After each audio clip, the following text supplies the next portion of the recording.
Magandang umaga, tanghali at gabi sa inyong lahat mga kabrigadang Pinoy Survivor. Saan man kayo, dito sa Pilipinas o anong panig ng mundo. Happy Thursday.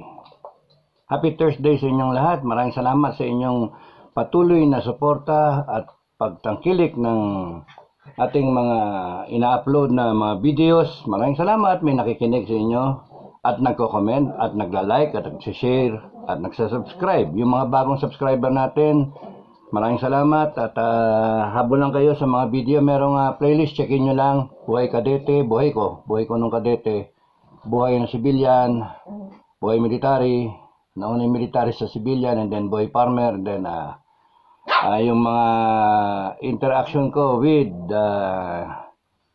our fellow Pinoy survivors, sa mga nagko-comment, saka mga nagtatanong, pagkakaya, sinasagot ko, no? So, thank you sa inyong lahat. Tutuloy ko lang. So, yung past vlog na kay FBR 1995 na nagpaalam ang China, malayo pa noon time na yun yung aabutin ng China na 2023 o may panibago na naman na nangharang na naman, nanghabol na naman sila dun sa resupply mission, ano?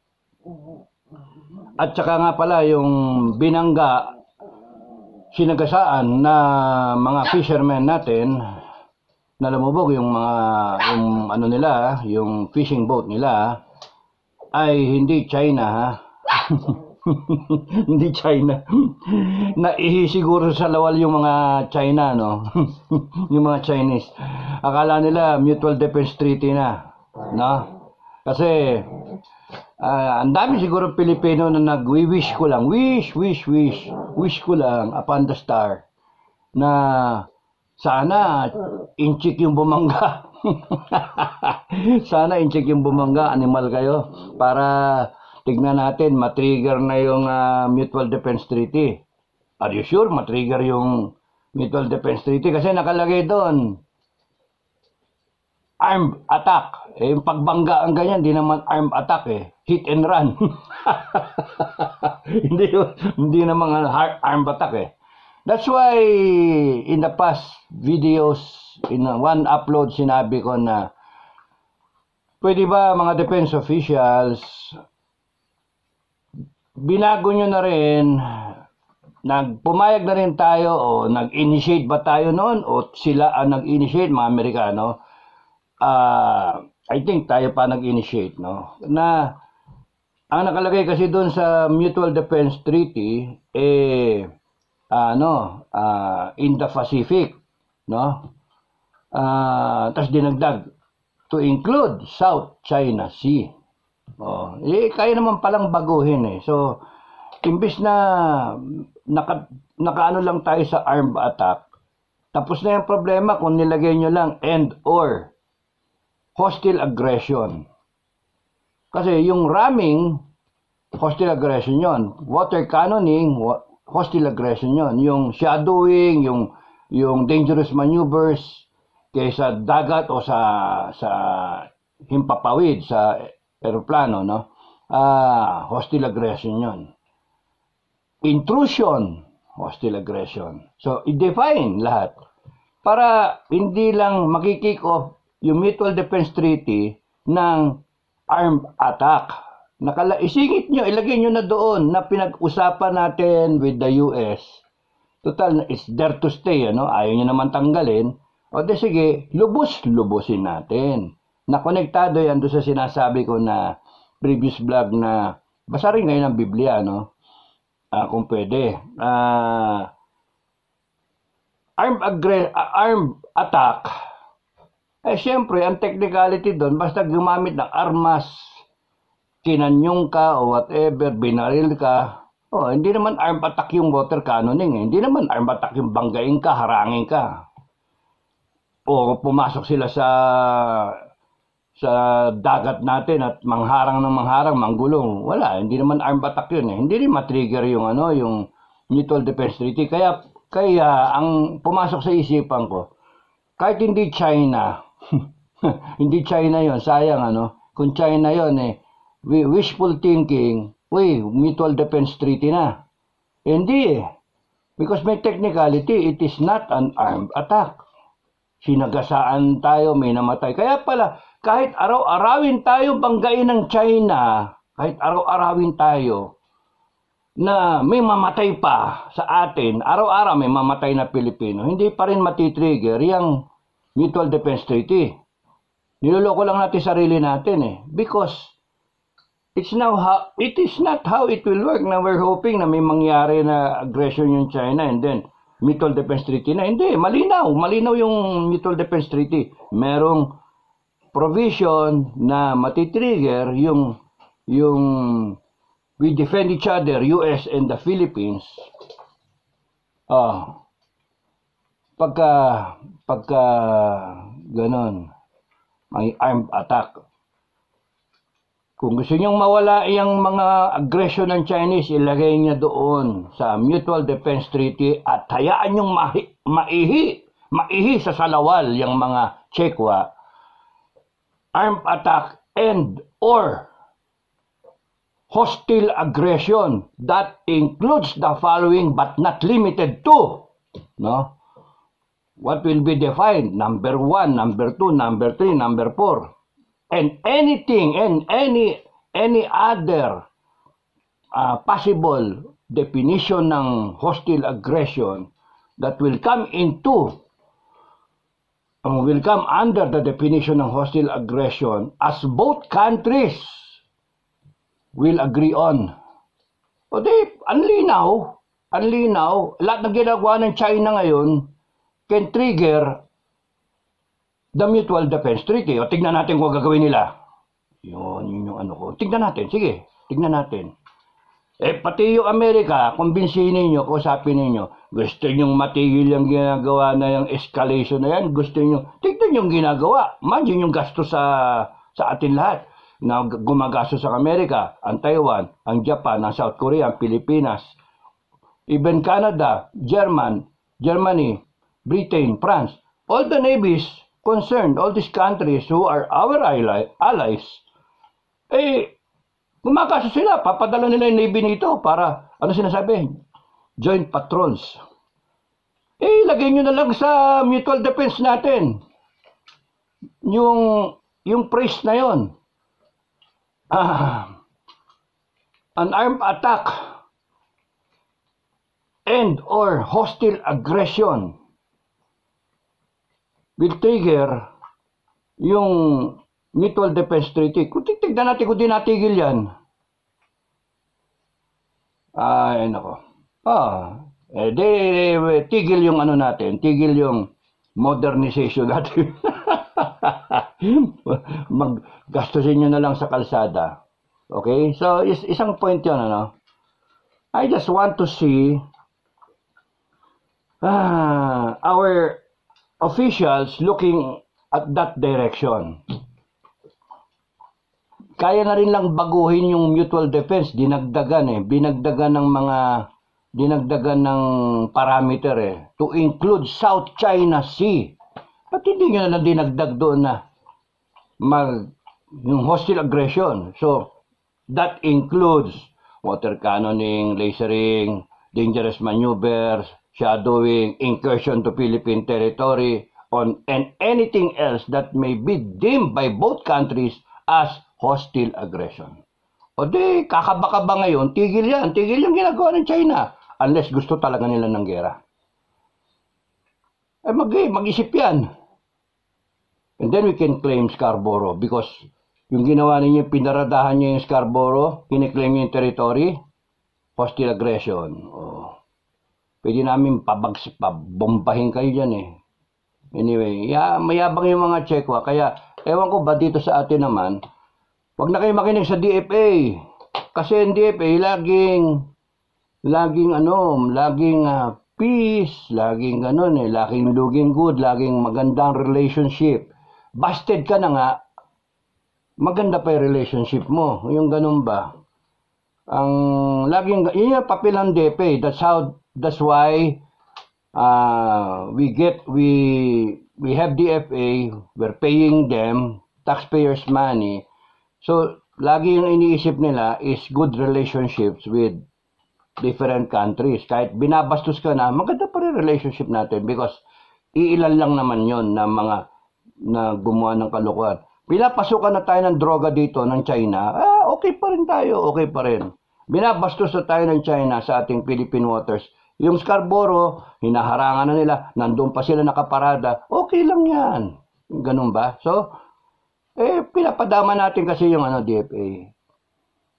Pwede ba yung military muna ang pakinggan ninyo, yung armed forces, tapos sisisihin ninyo yung armed forces at saka yung Coast Guard? You expect so much from them, tinatali niyo kamay, pinapapasok ninyo, gusto niyo magboxing, wala namang guwantes. Tinali niyo yung kamay, wala pang guwante, wala pang gloves. Hinubaran niyo pa ng shorts. Yun yung ginagawa ng ating mga politiko sa armed forces. Okay. Galit na naman. So, ang laki ng problema natin sa totoo lang Pero, how did it start? The 1995, tutuloy ko na. Si Fidel Ramos, nagpaalam sa kanya. Nagpaalam, past vlogs. No? Habol na lang kayo, mga bagong subscriber, balikan nyo. Nagpaalam, mag-occupy, tayo na shanties. Ang ginawa, barak sa tinayo, inoccupy na nila, hindi na nila binitawan. Nag-complain lang tayo ng diplomatic protest and then hindi natin binanata. 1995, mahina pa China. Mahina pa sila. Nagpapaalam nga Nagpaalam. Yun yung keyword doon, nagpaalam. Sa Pilipinas. Ba't ka magpapaalam kung iyo yun? O, diba? Ba't ka nagpapaalam kung iyo yun? Kasi baka mag-react tayo. Pero pinakita natin, tanga tayo. Nagpaalam na magpatayo ng kubo-kubo, daungan ng mga fishermen, pero ang pinatayo, bunker. Tapos inoccupy na nila. Anong reaksyon natin? Wala, hands off. Hands off. Tapos, mula noon hanggang ngayon, ganun pa rin tayo, diplomatic protest. O, di ba tanga? Tanga. O, di, ano ngayon yun yung template Tapos noon, pinabayaan natin yung armed forces natin. Bakit? 1995, pinasa ni Fidel yung RA 7898. AFP Modernization Act. Okay. It is to be implemented over a horizon of 15 years. Yun yung timeline. 1995. So, matatapos siya ng 2010. 15 years. Okay? So, ang initial funding sa first 5 years is 50 billion pesos. First 5 years, 50 billion pesos. After 6 years, ang nai-release pa lang, 11 billion. Tama ba yung aking tanda? Okay. 5.7 billion pala ang na-release after 6 years. And dapat 50 billion. And within that time frame, 1993, nabenta yung Fort Bonifacio. Nandun pa ako noon, Kasi ang Fort Bonifacio, bago ibenta, nagpapahanap na ng kampo ang Commanding General ng Army, Cañeso at that time, as early as 1987. Commanding General Army, 1987, nagpapahanap ng kampo, ang mga pinag-usapan ay Camp Texon, Mount Irid sa Bicol, Port Magsaysay. Ngayon, yung Camp Texon, ginawa na lang Scout Ranger, bahay na Scout Ranger. Tinanong pa nga ako doon ni Cañeso, ano Iging? Ano sa tingin mo? Okay ba dito? Okay na okay, sir. Ayan na kagad yung bundok. Meron pang tubigan. Okay na training ground to, sir. Ayun, ginawang kampo ng mga Scout Ranger. SOCOM ngayon. Dinala pa doon yung mga reporter Si NBC ba Si Ann Foster at saka si Gwen Robinson, dalawang foreigner, no? Si Gwen Robinson of Japanese descent pero Hatiti no? Pati si Jane Foster. Hatiti.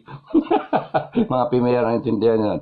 So, nag-swimming pa kami doon. Imagine, si CGPA, sira din Iking, niyayaya siya mag-swimming nitong mga foreigner. Nandun si ma'am, si madam, si Mrs. Canyeso nandun. Kawawa naman tong dalawa, walang ano. Sabi, Iging, you jump. You jump. Sir, wala ako swimming trunks. Wala ako swimming trunks. You go nude. Nagka-nude sila. Wala, tuwalo na ako. Complying ako dun sa Commanding General ng Army. Naka-bikini brief naman ako. Tuwan-tuwa yung dalawang babae, no? Decamp eh. Sinabi ng Commanding General, you jump. Di jump din ako. Malamig yung tubig. Nung giniginaw, yakap din ako sa kanila. Kalukuhan talaga, no? Pero yun, naging kampo ng mga ranger.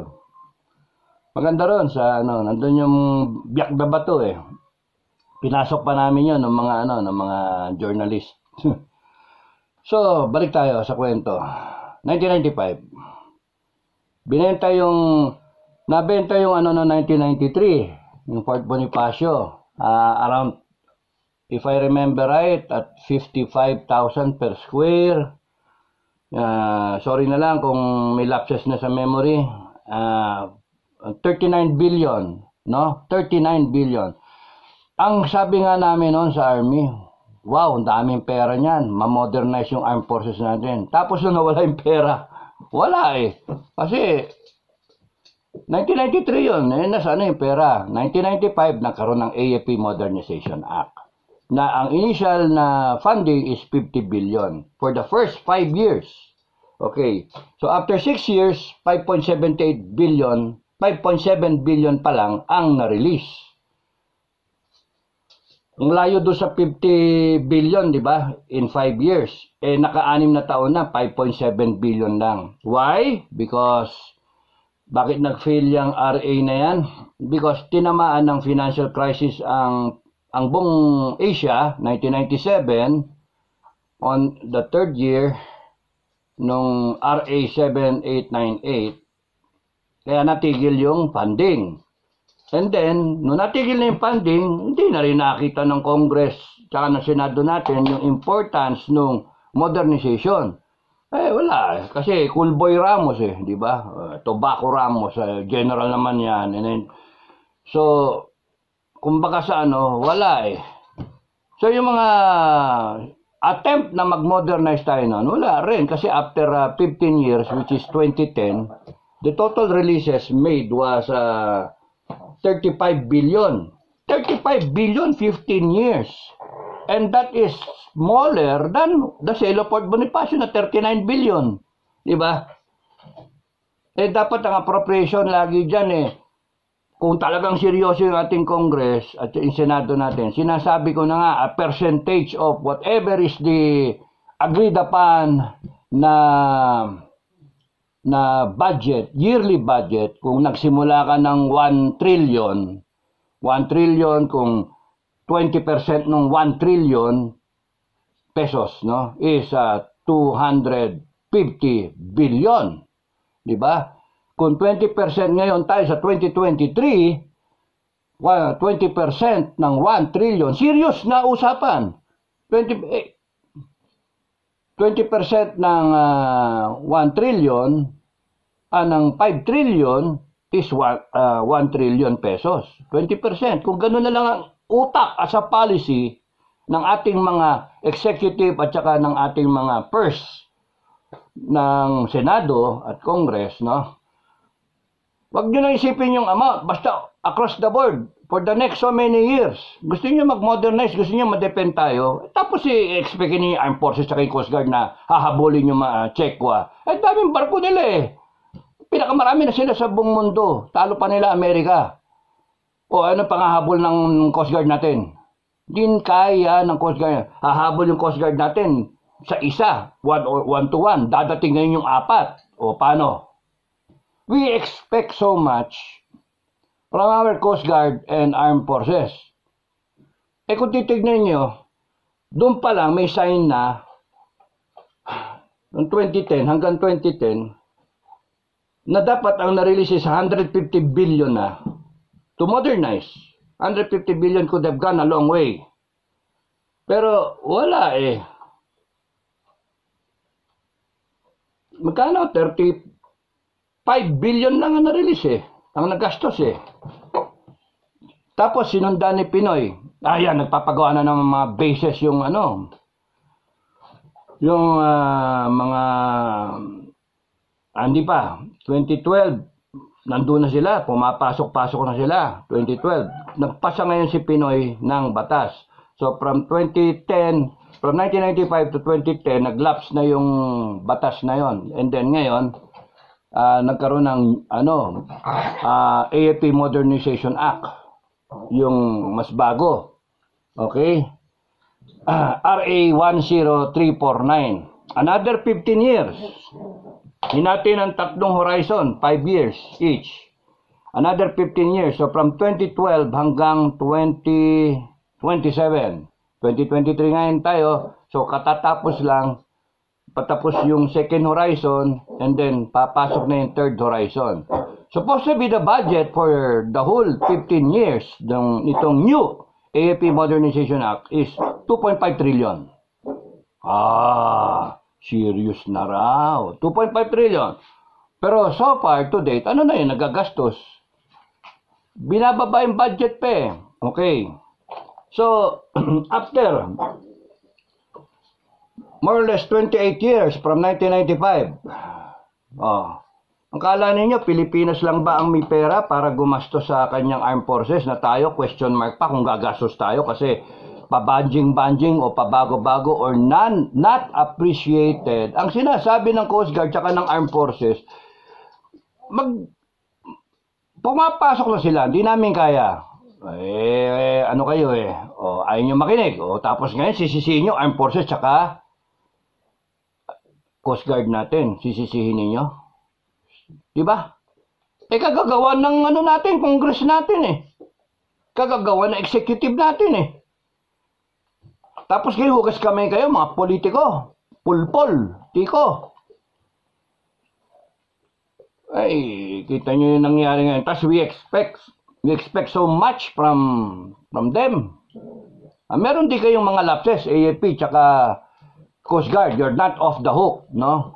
You still have lapses, pero mas masama yung ginagawa kasi ng ating mga politiko.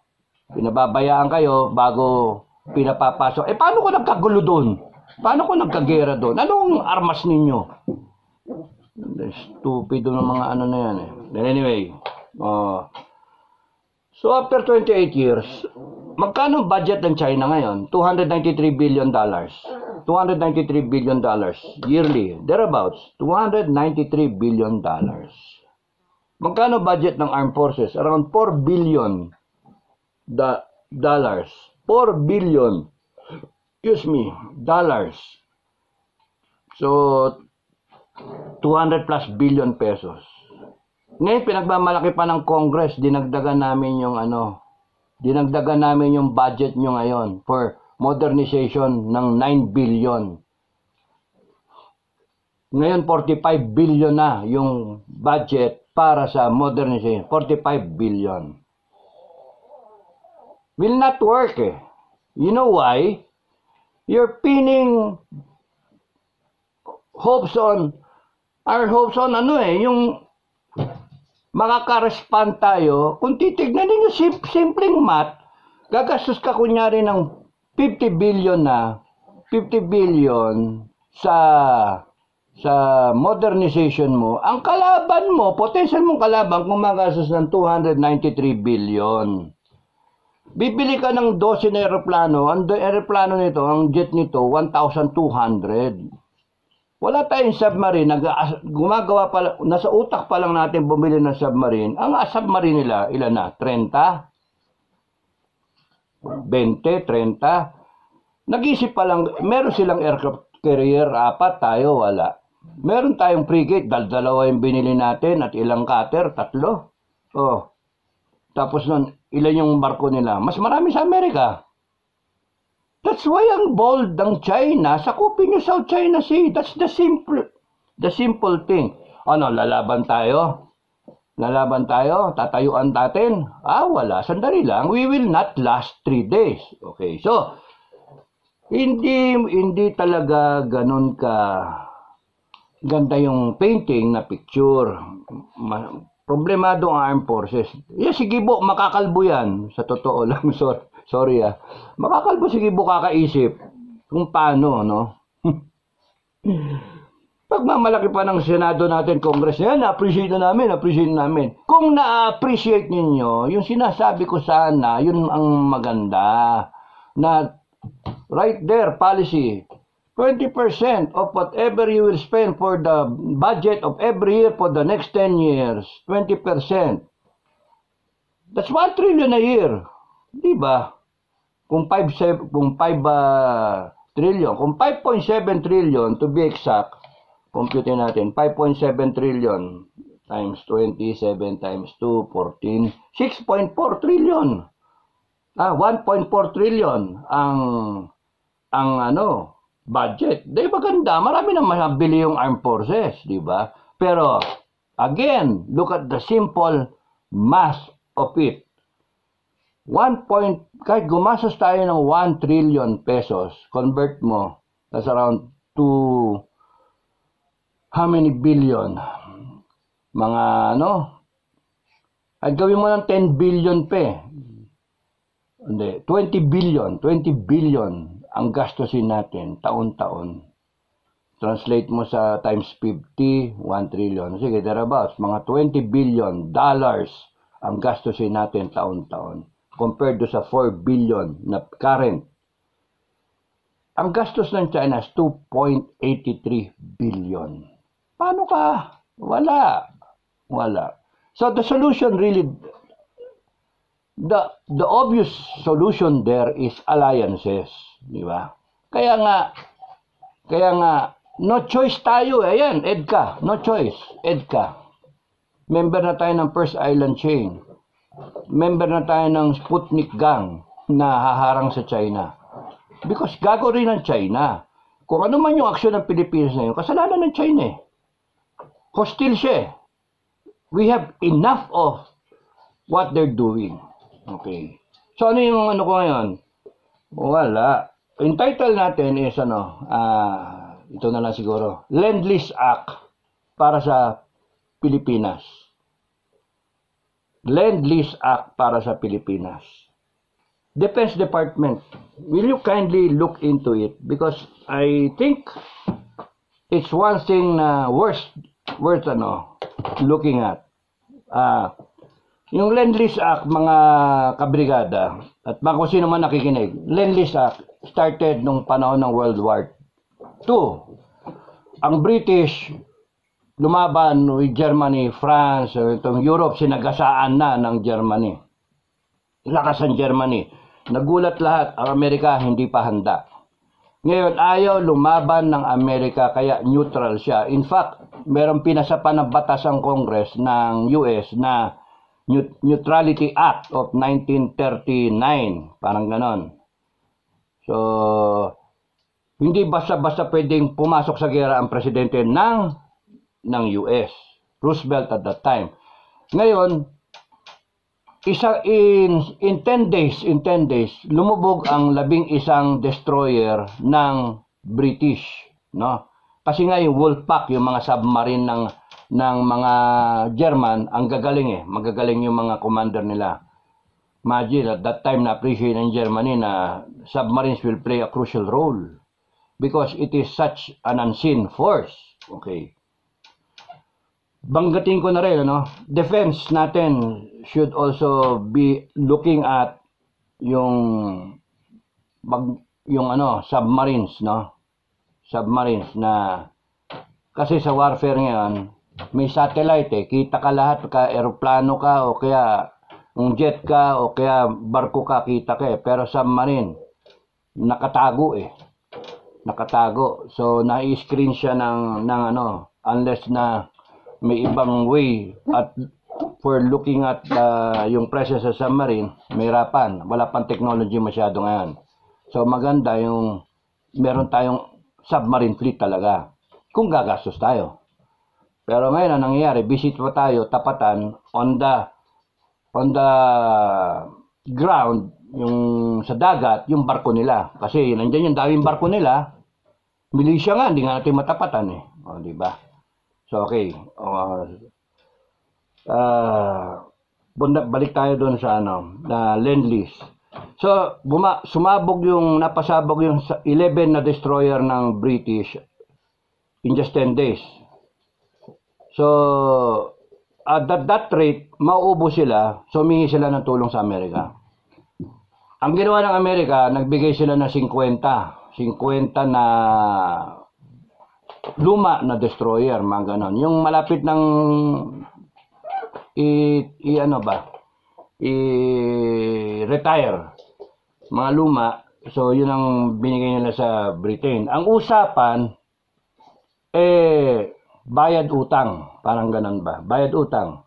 And then, palitan nyo na lang na payagan kami na 99 years na lease dun sa 2 bases na inaay namin, ginagamit namin. So, nagkaroon ng batas para nilabi ng presidente magkaroon ng Lend-Lease Act between the British and the Americans. That the Americans can supply mga armas para malabanan. Neutral pa rin ang Amerikano, kaya hindi sell lend or lease ang kapalit, di ba? Pinaperam namin, bayaran mo pagka nasira o kaya over the time pagkatapos na yung gera, hopefully manalo ka, bayaran mo kami, balikan mo kami kasi sobra naman namin yan excesses namin yan or luma namin. While we are lending you, you are not going to be defeated because the idea is we are an arsenal, US is an arsenal of democracy. Yun yung word na ginamit, arsenal of democracy. What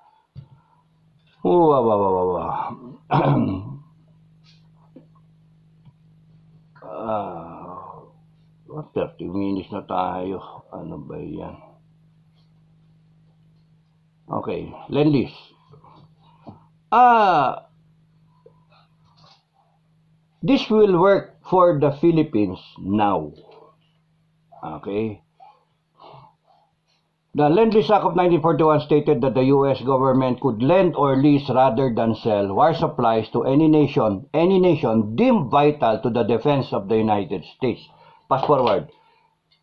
China is an aggressor, no doubt about that. China is expanding, claiming South China Sea. China has openly threatened the U.S. Okay? Inyunyuk pa nga niya even Korea, even Russia. And natuto ng Amerika, kaya ayaw niyang ma-Pearl Harbor. Ayaw niya. Kaya ngayon, nag-ano ng US ng first island chain, second island chain. Kaya inano nila na magkaroon ng EDCA bases. So, ayan na. Pero kulang pa rin tayo eh. Sila yung nagpapasok ng depensa. So, ang dapat ilabi ng Pilipinas, ng Presidente, Gibo, Armed Forces, counterparts ninyo, and even our ambassador, pero maganda government to government, magkaroon tayo ng Lend-Lease agreement. So, kung ano man yung kukunin natin ngayon, orderin na natin na orderin. I-connect nyo doon sa sinabi ko doon sa prophecy sa Bible. Nasaan ba yung Amerika doon? Wala eh. Order yun ang orderin. Malapit na magunaw ang mundo. Orderin mo na orderin lahat ng gusto mo. Mag-shopping na tayo. Kaya naman natin bayaran eh. Kaya naman natin bayaran. If Congress will go with the policy na 10% o 20%, di ba? 10% kunyari ng GDP o GNP natin, whatever GG na yan, GNP, GDP, 10%. Abay, malaki-laki yun. Kasi kung GNP natin is mga $450 billion, 10% nun is about mga $45 billion, di ba? If kunyari gagawin natin policy, executive, na 10% of GNP o 10% ng GDP or 50 billion yearly, itatabi mo para diretso to settle yung obligations ng Defense Department natin, ng defense natin, 50 billion a year for the next 20 years, how much that would amount to? 1 trillion. Whichever is higher, 10% or 50 billion a year of our GDP, GNP, whichever is higher. Yung sinasabi ko nga na isang way is ayaw ninyong Congress. 20% of our annual budget. That's kung 5.7 trillion, that would amount to about more than 1 trillion pesos a year. For the next 20 years, magkano lang yun? Short 20 trillion pesos. Eh ngayon yung sinasabi ko, kung tayo makikipag-areglo sa US and make it work, we have a Lend-Lease Act for the defense of democracy, or for the defense of Philippine democracy. That's how they do it.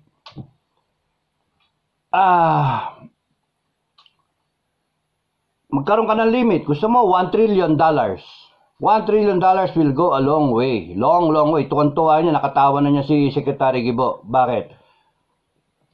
Mag-pass forward, tawag dito? Madala ninyo yung future, yung discounted cash flow, no? Parang sa MBA. Yung pera mo every year na tinatabi, na ibibilin mo rin naman for the next 20 years, dinala mo lahat ngayon. Wala pang inflation. Kasi yung time value ng pera, as you go along for the next 20 years, kung maglalabas na rin lang lagi ng pera ang ating Congress, para habulin ang modernization na hindi mo mahahabol kasi $24 billion lang tayo. Ang China is 293 billion eh. Pero what I am trying to say is, fast forward mo lahat ngayon yan, $1 trillion. $1 trillion. Mag-grace period tayo ng 2 years, parang loan sa bangko. Yan doctorate na yan nagsasalita, hindi naman tapos. MBA. Mag-grace period ka ng 2 years because you have such good numbers to show.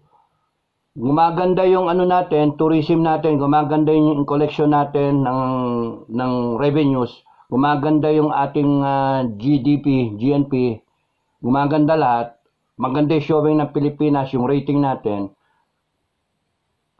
Ang kinakailangan lang natin is a policy na we're reserving so much for debt payment.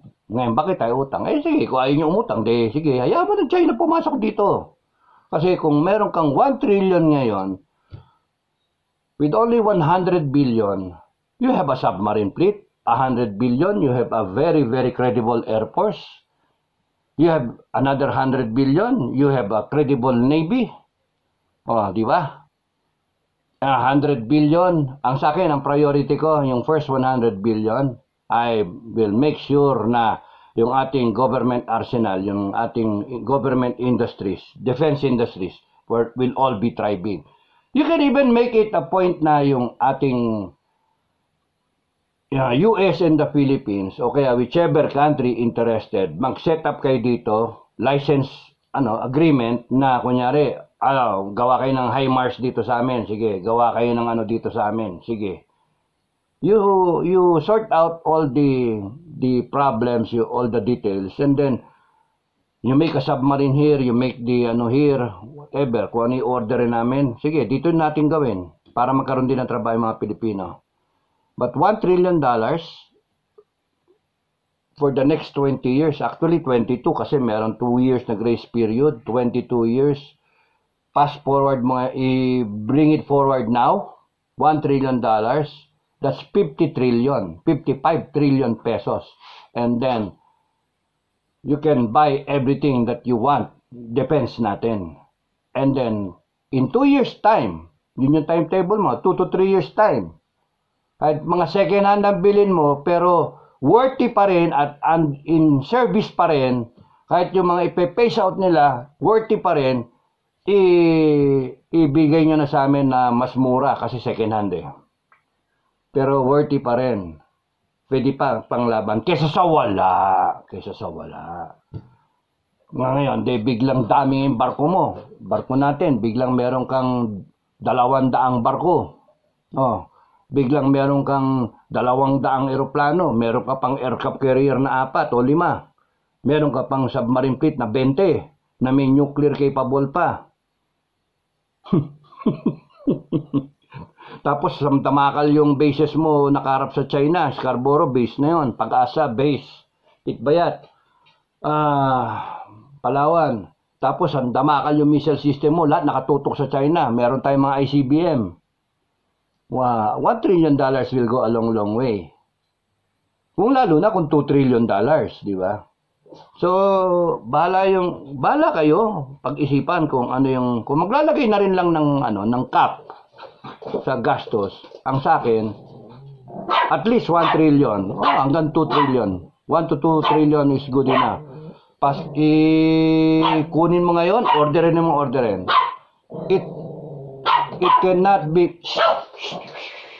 It cannot be limited to just the US. Yun yung maganda. You can establish a Lend-Lease agreement with Japan, with Germany, with France, with Canada, with Israel. Kompleto yun yung Iron Dome natin. Di ba? And then we train all our reservists. Armasan nyo yung reservists natin. You train all the pilots. We have a drone fleet. With $1 trillion, we have a drone fleet. Sipin mo yun. Yung paramihan ng pana. Yung panahon ng mga Persians, di ba? Spartans. Yung 300 na Spartans na lumaban. Yung sinasabi na ang chismis yung Persians daw pagka pumana sila, nawawala yung araw. Kasi dami ng pana. Di ba? Sa dami ng pana, nabablock yung araw. Nawawala yung pas makita mo panay-pana, a swarm o pana. Ay sabi nga nung Spartans, then we will hide under the shade and fight. Tago sila sa ilalim ng mga puno, ang mapapana ay mga puno. Boy pa kami. Pero looking at that concept, paramihan So kahit malakas ang China overall, pero we excel in 1 or 2 na aspect with the money that we can avail of, parang credit card natin of $1 trillion. We do our shopping. We make sure we are better than China in one aspect that we can defeat them. And you better, guys in the Defense Department, you better think of ano ba yung warfare ngayon? Saan ba magkakatalo-talo? Look at Ukraine. Saan ba yung magkakatalo-talo? Tapos na pwede tayong magkaroon ng sandamakal na drone. And then, yung nag-ooperate, yun, sandamakal na piloto.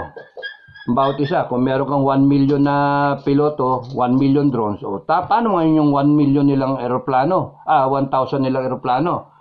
Isang eroplano hindi kayang makipag-engage sa 20 kunwari 50 para abulin siya. Hindi. Makukupot. Parang bubuyog.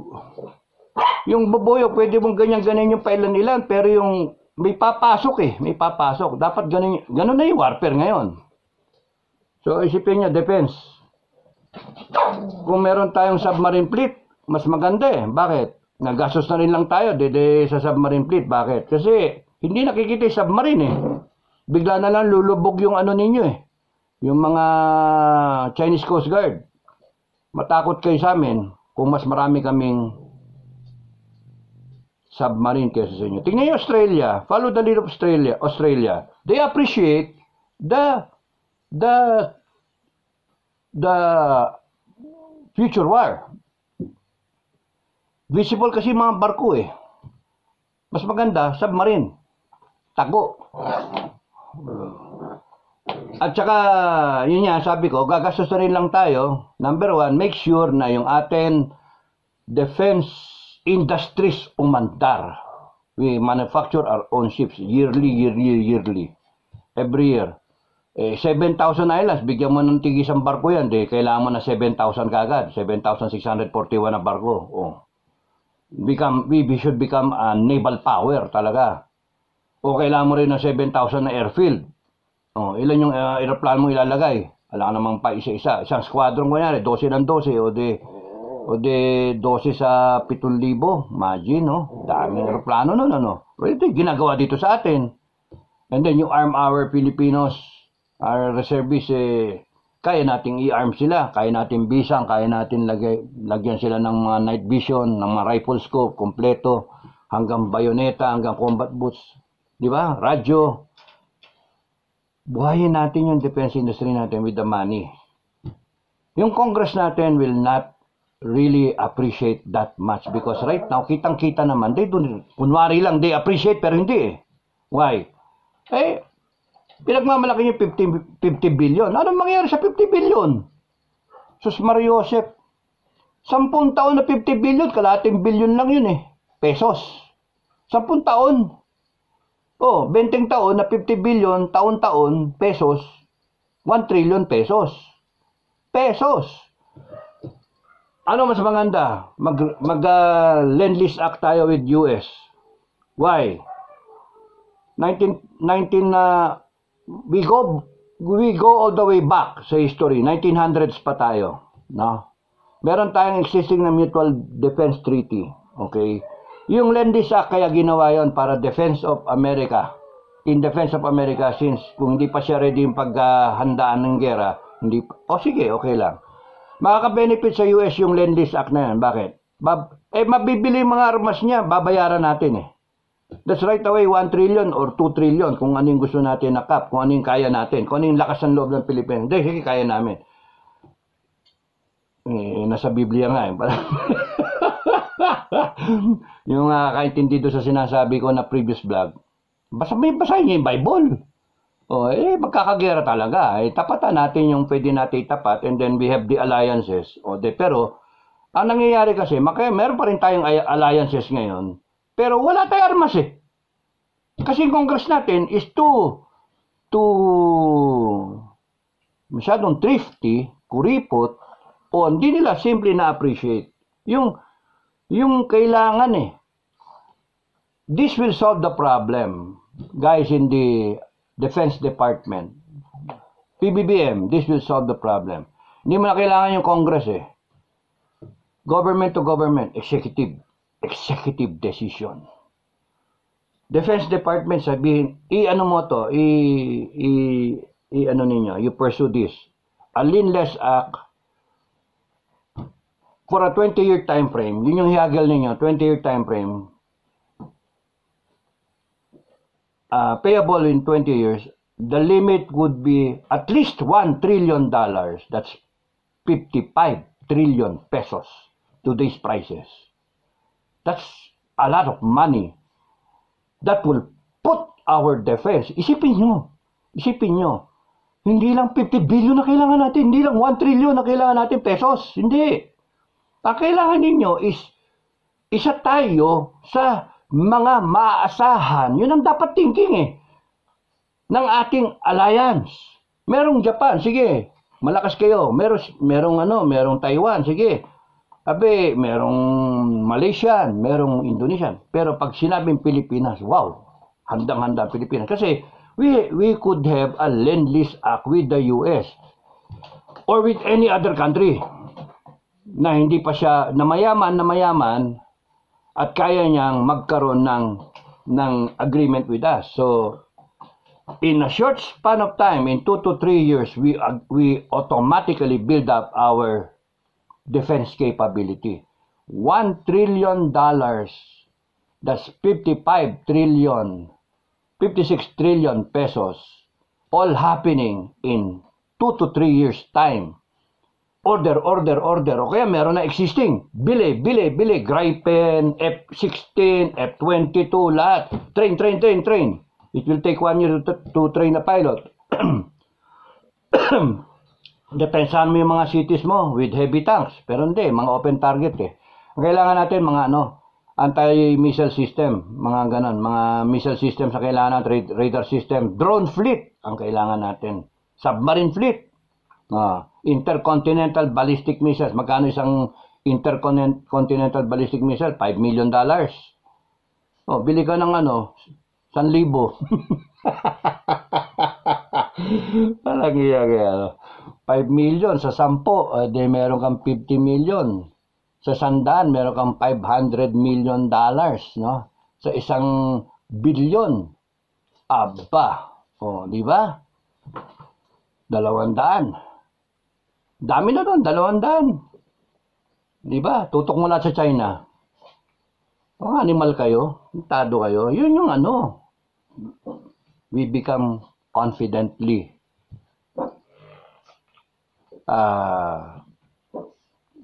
credible in defending our territorial waters and the whole country, because we will be able to ignite our defense capability, our defense industries, masimulan yan. Make sure magawa yon so that we can rely on ourselves. We could establish defense arrangements na yung industries nila, ipasok nyo dito, magkaroon pa ng trabaho yung mga Pilipino.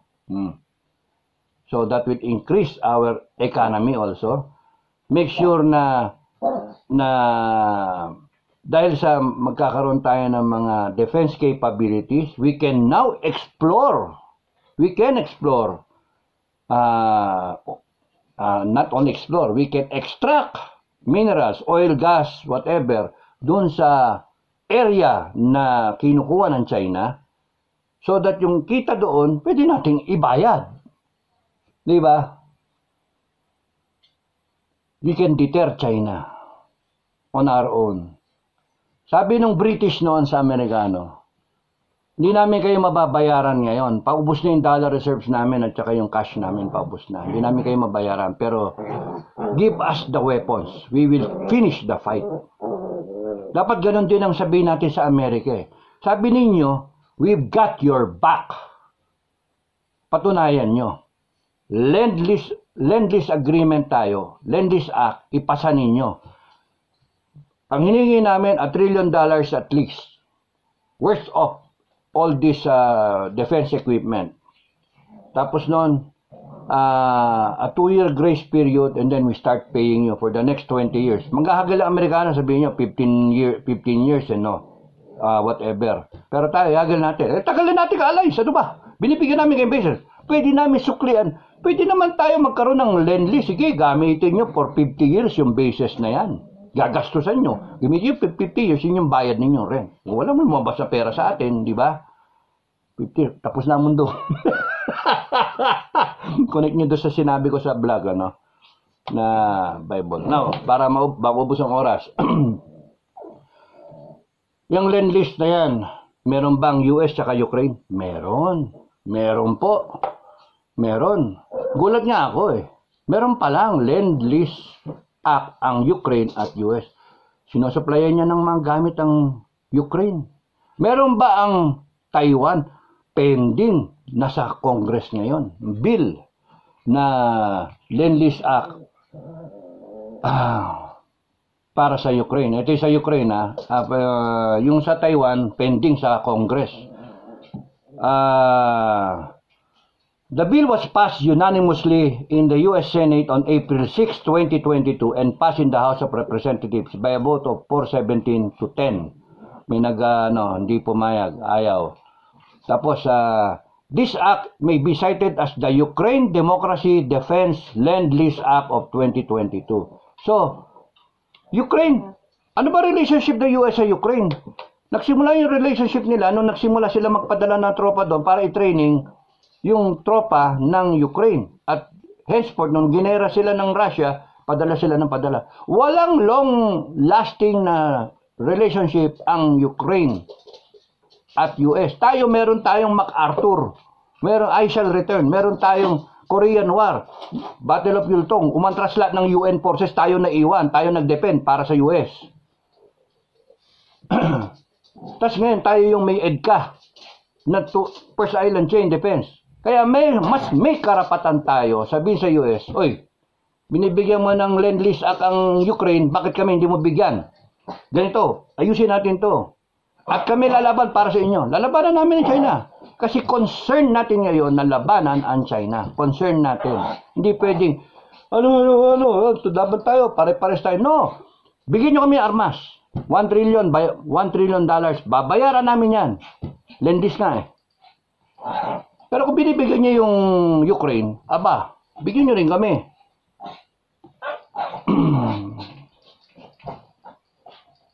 To help bolster those countries' defense capabilities and protect their civilian populations from potential invasion or ongoing aggression by the armed forces of the government of Russian Federation. Imagine, so, meron sila. Ang Taiwan, ginagawan pa rin ngayon. Meron na silang sa Taiwan. Ang Taiwan, 12 years to pay ang binabanat ng US. Tayo, gawin natin 20 years. Magkaanuhan, doon tayo, 20 years, 25 years. O kaya, hatiin ninyo. Kayo na magkaroon ng imagination how to do it. Ang sa akin, sinasabi ko lang, Defense Department, guys in the armed forces, guys in Malacanang, huwag kayong matakot sa utang, kaya natin bayaran yung utang.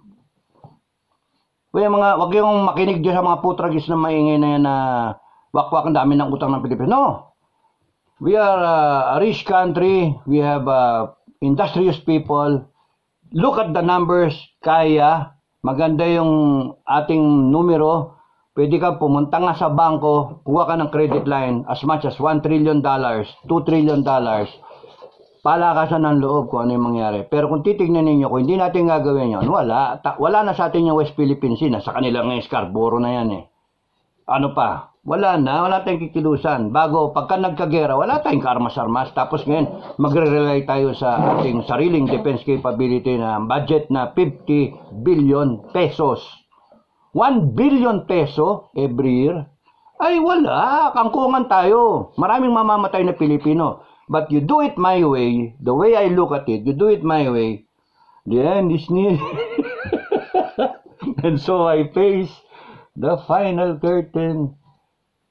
Yung $1 trillion, ipasok mo ngayon.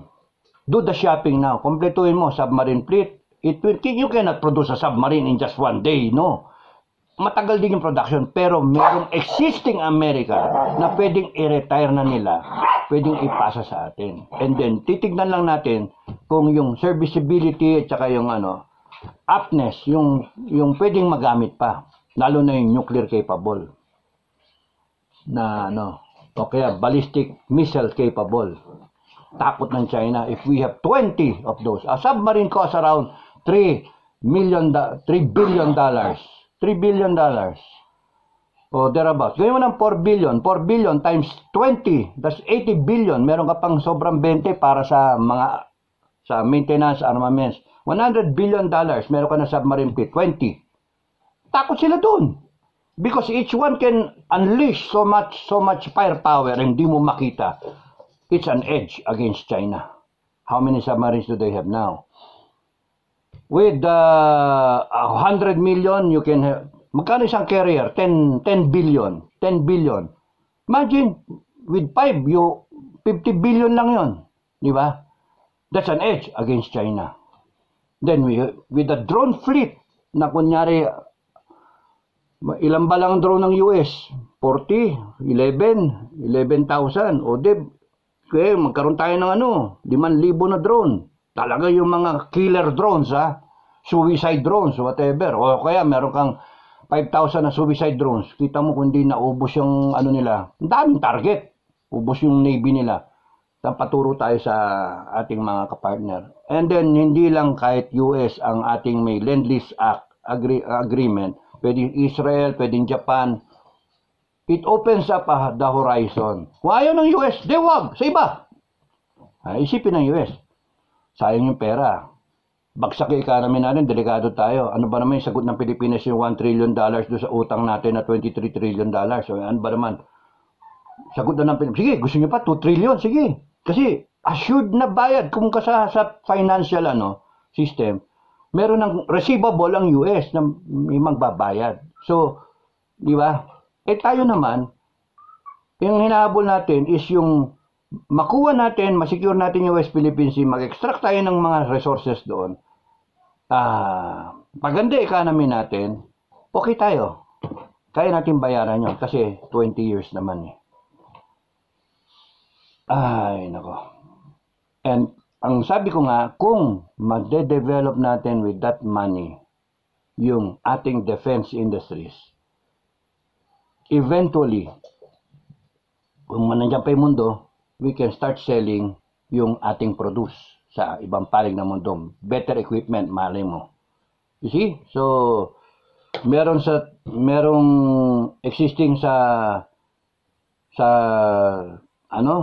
Ukraine, and then pinapasa ngayon yung nasa Congress ngayon yung sa Taiwan na Lend-Lease Act. Excuse me, why don't we tayo our executive, our defense department work on a Lend-Lease Act with the United States of America or other countries. Just exploit the idea, exploit it. Gentlemen of the Cadet Corps, 1 trillion, bring it forward, bring it now, happening now. That's so much money compared to what Congress is allocating na nakaganyan kayo. Please, please, please. No, ito galing government to government. And then you do the shopping.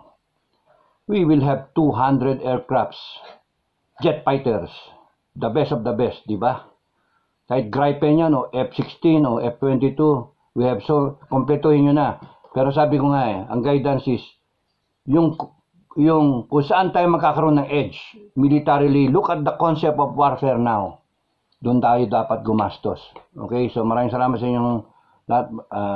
Hindi ko na nasagot yung mga question niya. Susunod na lang, ano? So, thank you so much for listening. God bless everyone. God bless the Philippines. God bless the Filipino people. Happy Thursday. Okay? Bye-bye!